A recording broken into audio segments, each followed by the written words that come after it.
शिवाय गुरवे नमः।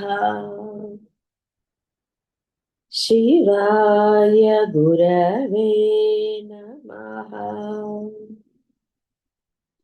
शिवाय गुरवे नमः।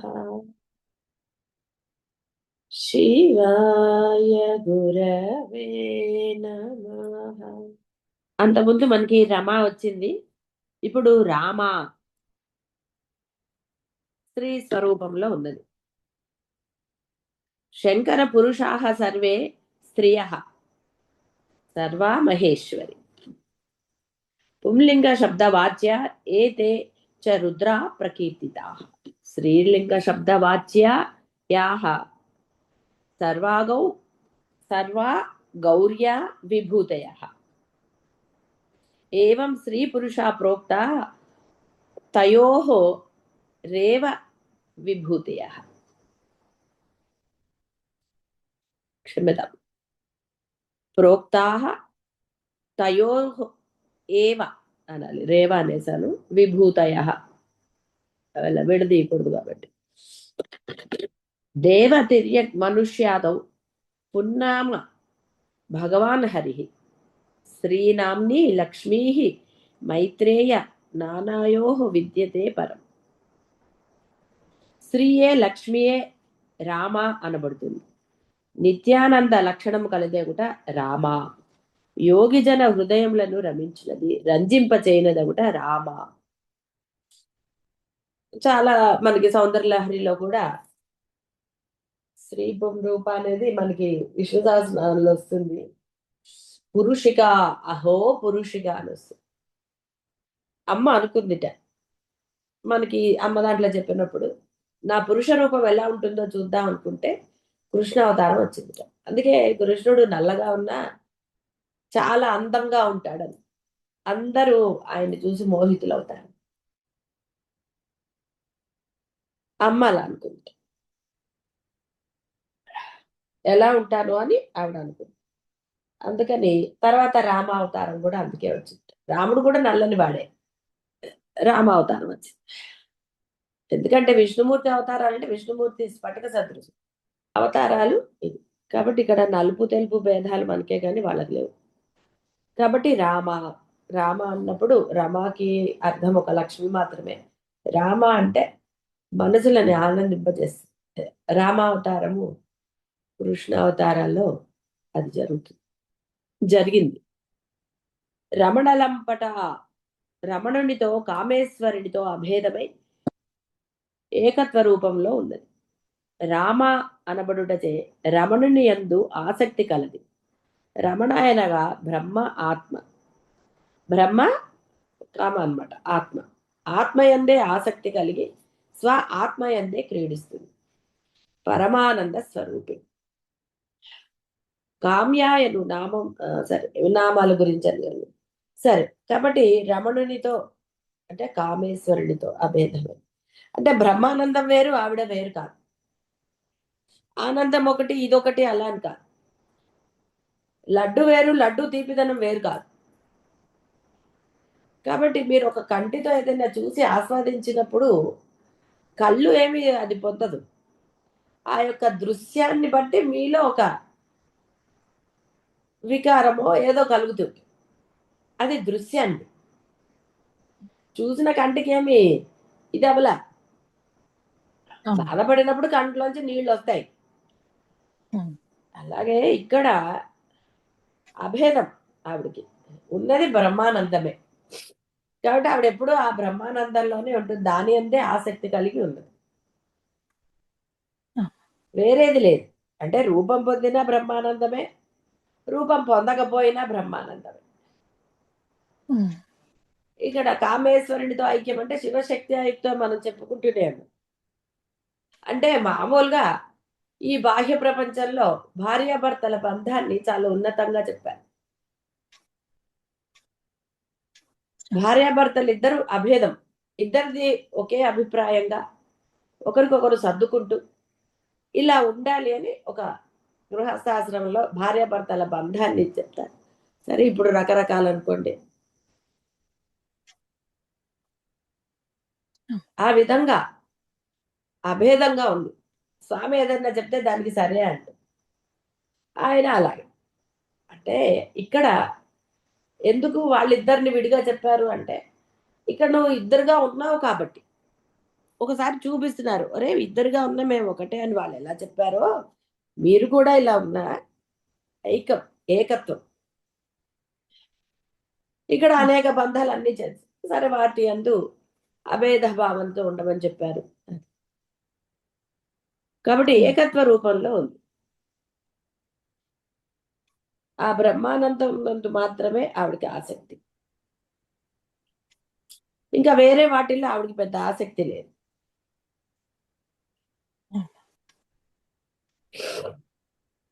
ఎవరికి ఏది ఇష్టమో దాని అంతే కదండి ఇంట్రెస్ట్ చూపిస్తారు.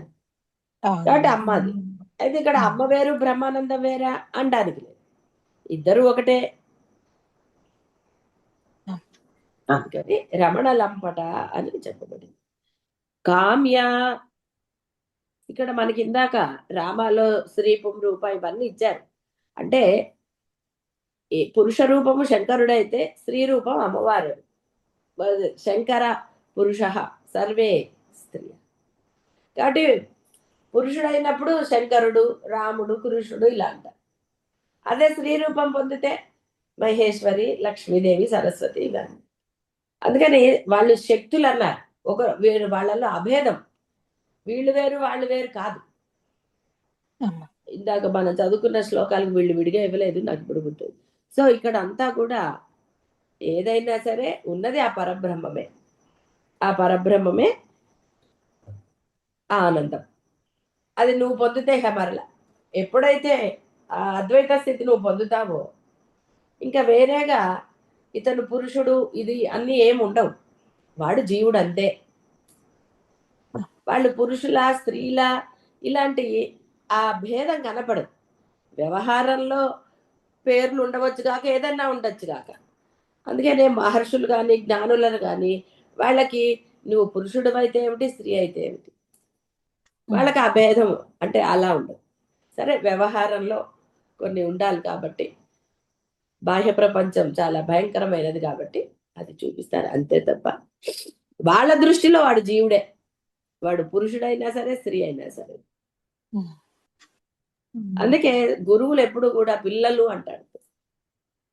శిష్యులని విడిగా శిష్యుడు అనడు. ఒక మీకు ఏం చెప్పాలి, శిష్యుడు అంటే ఒక మేనేజర్ పదవి లాగా. కానీ అతని యొక్క హృదయంలో ఒక తల్లి తండ్రికి వాళ్ళ పిల్లల పట్ల ఎలాంటి ఇది ఉంటుందో ఆ విధంగానే ఆ వాత్సల్యాన్ని వాడు చూపిస్తాడు. తల్లిదండ్రులకి కొడుకులు కూతుర్లని విడిగా భావన. సరే పూర్వకాలంలో వాళ్ళ యొక్క పద్ధతులను బట్టి పెంచారు కానీ అందరికీ ప్రేమ సమానంగానే ఉంటుంది. అంతే తప్ప వాళ్ళు తల్లిదండ్రులకి ఇద్దరు ఇష్టలే, పురుషుడైనా స్త్రీ అయినా. త్రివర్గం కామ్య త్రివర్గములు అనబడు కామార్థ ధర్మములను కోరువారు ఇష్టాపూర్తాది కర్మల విధి ప్రకారంను అనుష్ఠించాలి. కామార్థ ధర్మములను కోరువారు అవి పూర్తి చేసుకోవడానికి విధి ప్రకారంగా చేసుకోవాలి. కాబట్టి చాలా సార్లు చెప్పడం జరిగింది, కోరిక అనేది ఉంటే గనక మీరు దారి తప్పడానికి లేదు. నాకు అసలు ఏ కోరిక లేదండి, ఏది ఎలా ఉందో దాన్ని అలా నేను యాక్సెప్ట్ చేస్తాను అన్నారు, ఏమీ లేదు. హాయిగా ఆనందం ఏది ఎలా వచ్చిందో దాన్ని అలా యాక్సెప్ట్ చేసుకుంటూ వెళ్ళిపోవటమే. ఇంకా విడిగా విధి విధానాలు అంటూ విడిగా ఏం లేదు. కానీ ఉన్నప్పుడు మటుకు ఆ విధంగా అంటే నువ్వు ఒక వ్రతం చేస్తున్నావు, ఆ పద్ధతి ప్రకారం చెయ్యి. అంతేగాని నా ఇష్టం వచ్చినట్టు చేస్తానండి అంటే ఎలా కుదురుతుంది? అంటే ఒకటి నువ్వు ఆచరిస్తున్నప్పుడు క్షేత్రానికి వెళ్ళావు, క్షేత్రంలో ఎలా ఉండాలో అలా ఉండు నువ్వు. అంతేగాని షికారు వెళ్ళొచ్చినట్టు వెళ్ళి రాకూడదు. అంటే అక్కడ విధి ఏమిటో తెలుసుకుని ఆ విధంగా మనం ఆచరించాలి. ఎక్కడైనా అంతే. అంటే ఒకటి ఇది చేస్తున్నావు అంటే నీ కోరిక తీరాలి అంటే ఆ విధంగా ఉంది. ఇలాగే ఉంటాను, నా కోరికలు తీరిపోవాలండి అంటే అదే మీ కోర్టు కాదుగా. విధి ప్రకారం అనుష్ఠించాలి. అగ్నిహోత్ర కార్యము, జపము, సత్యవాక్య పాలనము, వేదాధ్యయనము, అతిథి పూజ, వైశ్వదేవము ఇవి ఇష్టకర్మలు. తోటలు, జలాశయములు, సత్రములు, దేవాలయాలు కట్టించడం ఇవన్నీ కూడా ఇవి పూర్తి కర్మలు. అంటే ఇవన్నీ ఆ రోజుల్లో జరిగేవనుకోండి, అవన్నీ చేసేవాళ్ళు. అప్పుడు వేరే సాధనాలు లేవు, హోటళ్ళు లేవు కదా మరి అప్పుడు. ఈ ఇష్టపూర్త కర్మల విధియుక్తముగా పునర్చు వారికి వారి వారి కామ్యములను తద్ ఉచిత త్రివర్గ ఫలములను ఇస్తుంది అమ్మ. కాబట్టి అమ్మ కామ్య అంటే నీ కోరిక ప్రకారంగా. అప్పుడు అవే ఉండేవి, ఇది చేయాలి అది చేయాలి. ఇప్పుడు అంటే వాడు ఏదో దండం పెట్టుకుంటాడు, ప్రదక్షిణాలు చేస్తాడు, సరే కాలానుగుణంగా అనంటే ఏదైనా. కానీ ఏది చేసినా విధి విధానంగా ఆ విధంగా చేసినప్పుడే నువ్వు దాని యొక్క ఫలితాన్ని పొందుతావంటే అమ్మ అప్పుడు ఇస్తుంది. లేకపోతే ఎందుకు ఇస్తుందండి ఆవిడ? నువ్వు కోరిక కోరావు, దానికి చెయ్యాల్సిందే. కొన్ని ఉన్నాయి కాబట్టి కొన్నిటికి ఇవి ఉన్నాయి, కొన్నిటికి అంటే ఒక్కొక్క దానికి అన్నిటికీ ఒకే రకంగా ఉండదు. అన్నదానం అని, మనకి గుళ్ళకి చందా ఇవ్వటం అనేది, ఇలా రకరకాలుగా ఉన్నాయి. కానీ వాటిల్లో కూడా ధర్మం ఉందా లేదా చూసుకోవాలి. మీరు అధర్మ సంపాదన అనుకోండి, దానివల్ల మీకు పెద్ద ఉపయోగం ఏమి. అధర్మమే మంచిది కాదంటే మళ్ళీ అందులో భగవంతుడికి వాట అంటే ఎట్లా? అది కాబట్టి చాలా రకాలు ఉంటాయి ఇందులో.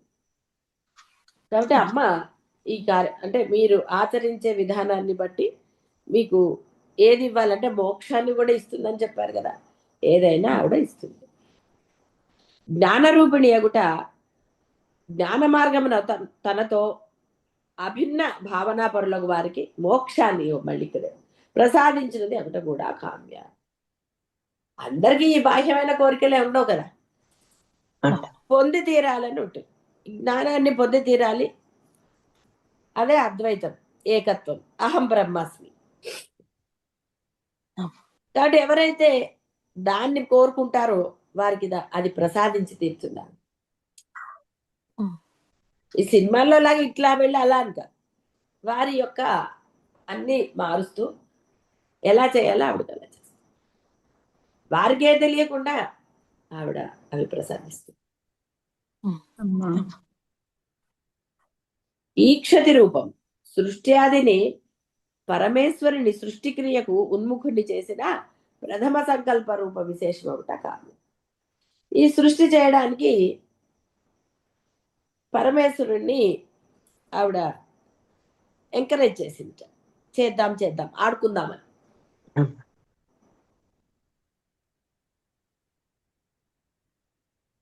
కోరికలే కామములు అనబడతాయి. కోరికలు బుద్ధి ప్రేరితాలు. బుద్ధి అనున్నది స్వభావముచే జడము, సర్వ విద్వజ్జన విదితం. బుద్ధి అను ప్రవిష్టమై ఆత్మ చైతన్యం ఉన్నప్పుడే కోరికలు పూర్వజన్మల కర్మానుగుణంగా కలుగుతాయి. సరే, పూర్వజన్మవి ఇప్పటివి రకరకాలు అనుకోండి. పూర్వజన్మలో ఉన్నదంటే అందుకని ఇప్పుడు నాకు ఇది కావాలంటే అంటే ఊరుకుంటానంటే అవతల వాళ్ళు కాకపోతే శాస్త్రంలో చెప్పాలి కాబట్టి అంటారు. మనం కూడా మామూలుగా ఏదన్నా ఉంటే అంటారు కదా, వీడు పూర్వజన్మలో అది ఇది అని. అట్లా అందుకని, ఎందుకంటే ఇక్కడి నుంచి వచ్చిన మాటలే. 4 రకాలట కోరికలు. 4. భిన్న వయస్కుడకు బాలుడు తత్కాల సుఖ అభిలాషే వర్తమాన కాల దుఃఖ నివృత్తియు సుఖప్రాప్తియు కోరుకుంటాడు. మరి చిన్నపిల్లాడు కదండి, వాడికి కావాల్సిన చాక్లెటే అడుగుతాడు. అప్పుడు వాడికి బంగారం గొలుసులు ఎందుకంటే అప్పుడు వాడికి అక్కర్లా. నువ్వు బంగారం ఇస్తానన్నా నాకు అక్కర్లేదు, నాకు చాక్లెటే కావాలంటాడు. అంతే. మధ్యమాధికారి ఆమరణాంతము దుఃఖ నివృత్తియు సుఖప్రాప్తియు కలియుండుట వాంఛిస్తాడు. ఇక్కడ అంటే కాస్త వయసు వచ్చిన తర్వాత మధ్య వయస్కుడు అంతా సుఖంగా ఉండాలి అని వాంఛిస్తాడు. అంటే ఒక కోరిక, ఇలా ఉండాలి అలా ఉండాలి అని అర్ధ సంజ్ఞ కలదు. చిన్నపిల్లవాడిది కోరిక, వాడికి అక్కడ వేరేగా తెలియదు వాడికి. కానీ ఇక్కడ ఈ అర్థ అంటే సంపాదన ఎందు వస్తు సంగ్రహం ఇవన్నీ ఉంటాయి కదా, దాచుకోవటాలు ఇవన్నీ. ఇక ఉత్తమాధికారి తన కలగబోవు జన్మము నుండి తనకు కలుగునగు అన్ని జన్మముల ఎందును ఉత్తరోత్తర అభివృద్ధి కలిగి దుఃఖ నివృత్తియు సుఖప్రాప్తి కోరుకుంటాడు. ఇది ధర్మం.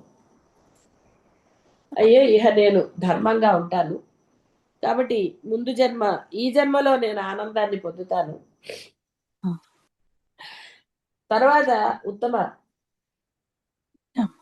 కాబట్టి అతను ధర్మాన్ని ఆచరిస్తే తర్వాత జన్మలు ఉన్నతమైనవి వస్తాయని తెలుసుకున్నవాడు ధర్మాన్ని ఆచరిస్తాడు. ఇహ అత్యుత్తమ అధికారి సర్వజన్మ ఎందును సర్వదా సర్వ విషయక సర్వ ప్రకారక నిత్య నిరతిశయ ఆనందాన్ని కోరుతాడు. ఇదే అసలైన మోక్ష. ఇక వాడికి వేరేది అంటూ ఏమీ లేదు, నిత్య నిరతిశయ ఆనందాన్ని కోరుకుంటాడు. ఇదే అత్యుత్తమమైనది. సర్వదా సర్వ విషయేక సర్వ ప్రకారక నిత్య నిరతిశయ ఆనందాన్ని కోరుకుంటాడు. ఇవన్నీ క్షణికాలు, అన్ని నశించేవే. ఈ యొక్క జీవుడిగా మీరు పొందే ఆనందాలన్నీ క్షణికాలే, ఏది ఉంటుందా ఇవన్నీ కూడా మీకు అనుభవమే, ఏమి సందేహం లేదు. అన్ని అంతే క్షణికాలే. మీరు ఏ ఆనందమైనా అంతే, అందులో ఎప్పుడూ కూడా డౌటే లేదు.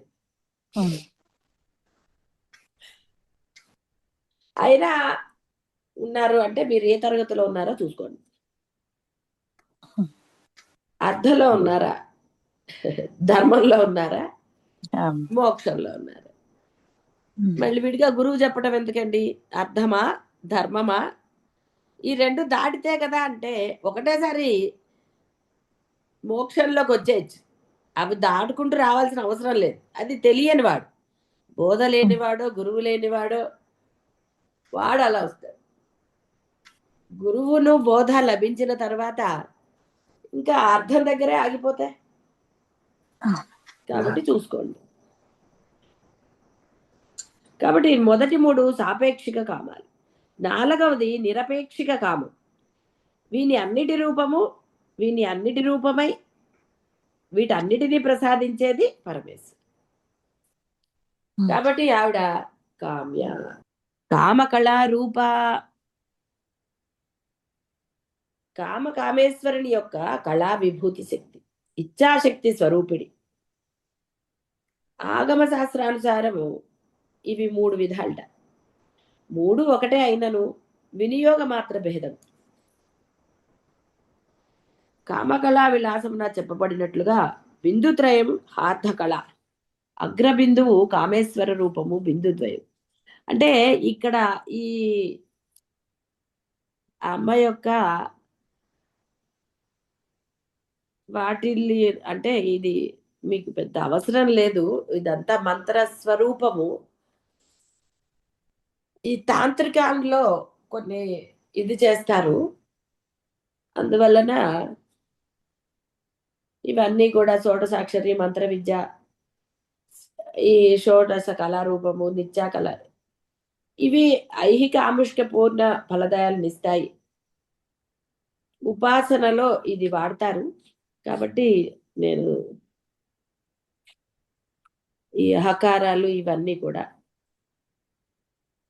క్లీంకారము, కాబట్టి ఇవి పలికేవాళ్ళు అవంటూ అలా ఇచ్చారు. ఇది అక్కర్లేదు మనకి, ఎందుకంటే ఈ రోజుల్లో అంటే ఈ కలియుగంలో అంత శ్రద్ధాభక్తులు కానివ్వండి, ఇంకోటి అన్ని మనకి దొరికి వాటిని ఆచరించటం అనేది, ఆ శ్రీచక్ర అర్చన ఇలాంటివన్నీ కూడా చాలా శ్రమ అని చెప్పను, చాలా కష్టాలను కలిగిస్తుంది. ఎందువల్ల అంటే ఇందాక చెప్పినట్టుగా అవి విధి విధానంగానే చేయాలి తప్ప మీరు బాహ్య ప్రపంచాలు అంటే మీరు మామూలుగా ఒక గృహస్థగా పూజ చేసినప్పుడు మీరు దొరికిన వాడితో చేయవచ్చు, సందేహం లేదు, అక్కడ ఏమీ డౌట్ లేదు. కానీ ఇలాంటివి ఏమన్నా వెళ్ళినప్పుడు తాంత్రికాలు కానివ్వండి ఏవైనా సరే ఒక ఈ యొక్క బీజాక్షరాలతో ఉపాసనలు చేసినప్పుడు అలా కుదరదు. దానివల్ల మీకు వ్యతిరేక ఫలితం కలుగుతుంది. ఉన్మాదులు అవుతారు, పిచ్చివాళ్ళు అవుతారు. ఇంకా కొంచెం భయంకరంగా చెప్పాలి అంటే కొంతమంది మరణాన్ని పొందుతారు. కాబట్టి వాటి జోలికి ఎందుకు వెళ్ళడం? అమ్మ శాంత స్వరూపిణి శ్రీమాత. కాబట్టి హాయిగా అమ్మని ఆరాధిద్దాం. ఎందుకు అనవసరంగా వేరే జోలికి వెళ్ళి వేరేవి తెచ్చుకోవటం ఎందుకండి? అమ్మ అన్ని కోరికలు తీరుస్తుంది. దాని గురించి మళ్ళీ ఎవరినో స్వాధీనం చేసుకోవడానికో అంటే అవన్నీ కూడా కొంత అధోగతిని చేస్తాయి. ఈ రోజుల్లో అంత చెప్పే గురువులు లేరు, వాటిని ఆచరణ పెట్టడానికి మీకు అన్ని దొరక్కపోవచ్చు కూడా. కాబట్టి అక్కడ మోక్షం దొరుకుతుంది అనేది కొంత సందేహం. మోక్షం బదులు అనవసరంగా వేరేది లభిస్తే కష్టం కదా.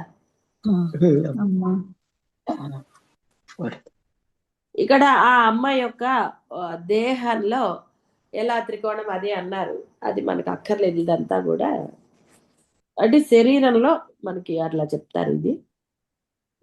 ఇది నేను మీకు చెప్పవచ్చు. ఓకే. కదంబ కుసుమ ప్రియ, కదంబ కుసుమ ప్రియ. కదంబ వృక్షాన్ని నీప వృక్షమని, కడిమి చెట్టని గర్జనమున మాత్రమే మొగదొడుగుతుంది. ఈతకాయల వలె ఉంటాయి. దీని పువ్వులు గుత్తులు గుత్తులుగా ఉంటాయి. ఈ చెట్టు నీడ చాలా చల్లగాను మనోహరంగా ఉంటుంది. పరమేశ్వరి కదంబ వనవాసిని అగుట, కదంబ కుసుమములందు ప్రీతి కలది అగుట సహజం. కాబట్టి ఆవిడకి పూలలందు, పూల మాలల యందు అధిక ప్రీతి కలదండి.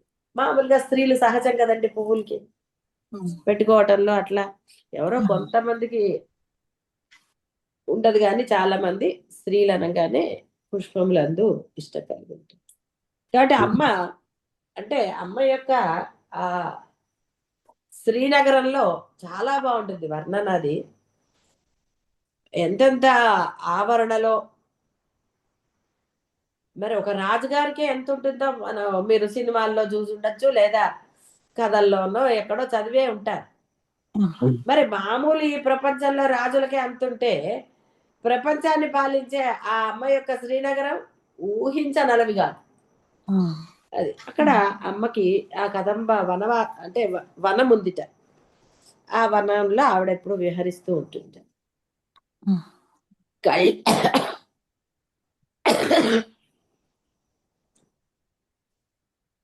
కళ్యాణి మంగళప్రదం, సర్వదా సకల కళ్యాణాలను సమకూరుస్తుంది. కళ్యాణమే స్వరూపం కాగలదు. కళ్యాణానంద స్వరూపి పరమేశ్వరి కళ్యాణి ఎప్పుడు శుభాలనే ఇస్తుందండి. ఆవిడ ఎప్పుడు అశుభాలను ఇవ్వదు. అశుభం కలిగిందంటే అది నీదే, నువ్వేదో వెధపని చేయడం వల్ల జరిగింది. హాయిగా సుమ్మయిరుగా ఉంటే నీకు ఎందుకు జరుగుతుందండి? అన్ని శుభాలే జరుగుతాయి. కాబట్టి అమ్మ అదే ఆనందం అంటే ఆవిడే. నువ్వు ఆనందంగా ఉన్నావు అంటే నువ్వు ఆమె స్వరూపం. ఏడుస్తున్నావంటే కాదు. అందుకే అమ్మని నమ్మాము, గురువని నమ్మాము అన్న తర్వాత ఏడవటం ఎందుకంటే తీరిగి కూర్చుని పని పట్లేదు. కాబట్టి అమ్మ సర్వదా సకల కళ్యాణాలు సమకూరుస్తుంది. కళ్యాణానంద స్వరూపం. కాబట్టి ఆనందంగా ఉండండి. హాయిగా ఆనందంగా ఉంటే ఆ రూపం మీదే కదా. నవ్వుతూ ఉన్నవాడు అందంగా ఉంటాడా, ఏడుస్తున్నవాడు అందంగా ఉంటాడా? కాబట్టి కదంబ కుసుమమే కళ్యాణిట. పరమేశ్వరి కదంబ కుసుమ స్వరూపిణి అని. అంటే అమ్మ కళ్యాణి శుభాలను ఇస్తుంది. శంకరుడైతే శుభాలను ఎలా ఇస్తాడని మనం అంటున్నామో ఆ నామానికి ఇది అంతే. శంకరోతి ఇది శంకర్, శుభాలను కలుగజేస్తాడు. అలాగే అమ్మ కళ్యాణి. కాబట్టి మీరు ఆనందంగా ఉంటే అదే.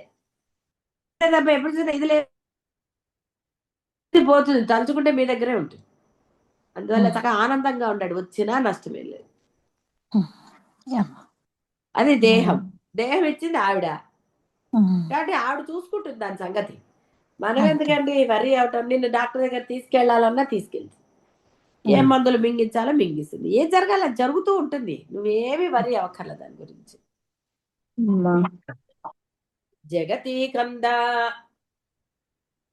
జగతి కంద దృశ్య రూపమగు ఈ చరాచర ప్రపంచమునకు మూలము ఆవిడే, మూల ప్రకృతి స్వరూపిణి మాయ.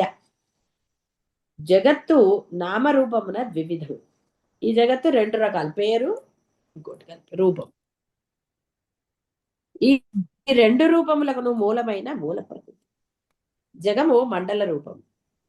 ఇది ఏ కళ్యాణ శ్రీకళా యంత్రములందు సదాశివ మండలం. పరమేశ్వరియే బ్రహ్మస్వరూపిణి. కాబట్టి అమ్మ మూలం. ఈ జగత్తుకి మూలం అమ్మే, ఇంకా వేరే ఏమీ లేదని. ఎందుకంటే ఆవిడే సృష్టి చేసిందని తెలుసు మనకి. చేసేసి ఆవిడెక్కడో విడిగా లేదు, అన్ని ఆవిడే అయ్యింది, అంతా ఆవిడే అయింది.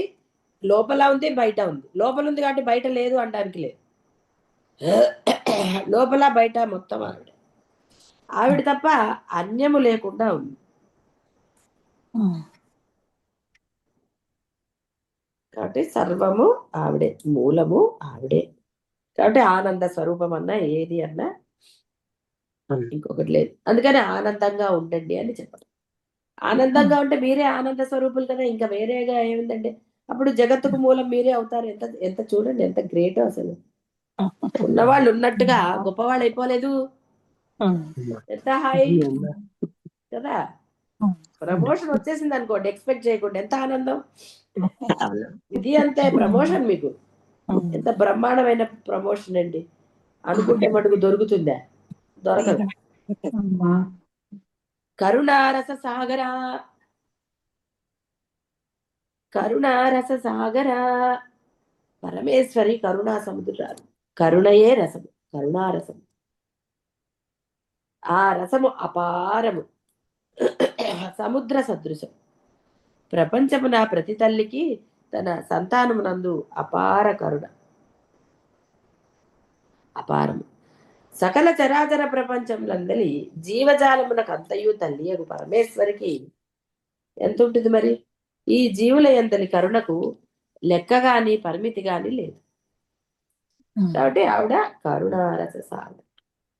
ఆవిడ అత్యంత, ఎందుకంటే నువ్వు పరమ దుర్మార్గుడివి అయినా, ఎంతటి భయంకరమైన ఏదైనా సరే నీవు ఆ అమ్మని ఉపాసిస్తే ఆవిడ అన్ని మర్చిపోయి నిన్ను రక్షిస్తుంది. చెప్పి కదా, నీలో ఉన్న దుష్ట స్వభావాలను కూడా ఆవిడ నిర్మూలిస్తుంది, మరలా నీలోకి రాకుండా.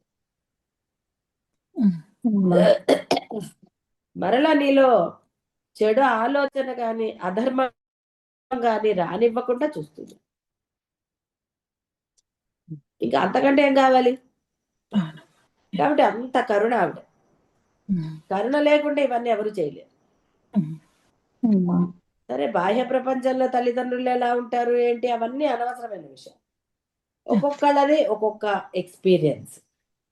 కాబట్టి ఇక్కడ తల్లికే అంత ఉంది అని మీరు అనుకున్నప్పుడు ఆ తల్లికి ఎంత ఉంటుంది? సనాతని, సందేహమే లేదు. రసము అనగా ఆనందం, ఆనందమే పరమేశ్వర. కరుణానంద స్వరూపమే అమ్మ. కాబట్టి ఇంకా విడిగా ఏదో ఉందని కానీ ఇంకోటని కానీ అనడానికి లేదు. సరే, ఆవిడకో రూపం ఇచ్చారు, ఆరాధిస్తున్నారు. కాబట్టి రూపం ఇచ్చి ఆరాధిస్తున్నారు కాబట్టి ఆవిడ యొక్క లక్షణాలు చెప్పారు. సందేహం లేకుండా ఆ లక్షణాలు చెప్పారు. కాబట్టి అమ్మ యొక్క స్వరూపం ఆనందం. కాబట్టి మీకు అమ్మకు అభేదం కావాలి అంటే మీరు కూడా సర్వకాల సర్వావస్థలేదో ఆనందంగా ఉండాలి. అసలు ఆనందంగా ఉండకపోవడానికి ఇక్కడ ఏమీ లేదండి. మీరే క్రియేట్ చేస్తున్నారు. అంటే ఏడవటాన్ని మీరు క్రియేట్ చేస్తుండే కదండి, వేరే ఎవ్వరూ క్రియేట్ చేయలే. ఆనందాన్ని ఉన్నది ఆనందం, ఆనందం లేదు అనుకున్నది మీరే. అమ్మ. కాబట్టి ఇక్కడ ఆనంద స్వరూపిణి అమ్మ. కాబట్టి అమ్మని ఆరాధిస్తున్నారు అన్నదానికి గుర్తు మీరు ఆనందంగా ఉండటం. ఉమ్. కాబట్టి ఇక్కడ అది తెలుసుకోండి. మీరు అమ్మని ఆరాధిస్తున్నారా, ఆరాధించట్లేదు. ఉమ్. అమ్మ అంటే ఇష్టము అన్నప్పుడు ఎలా ఉండాలి? అవును. అదే. అలా ఉండగలిగితే ఆనందాన్ని పొందండి. శుభం.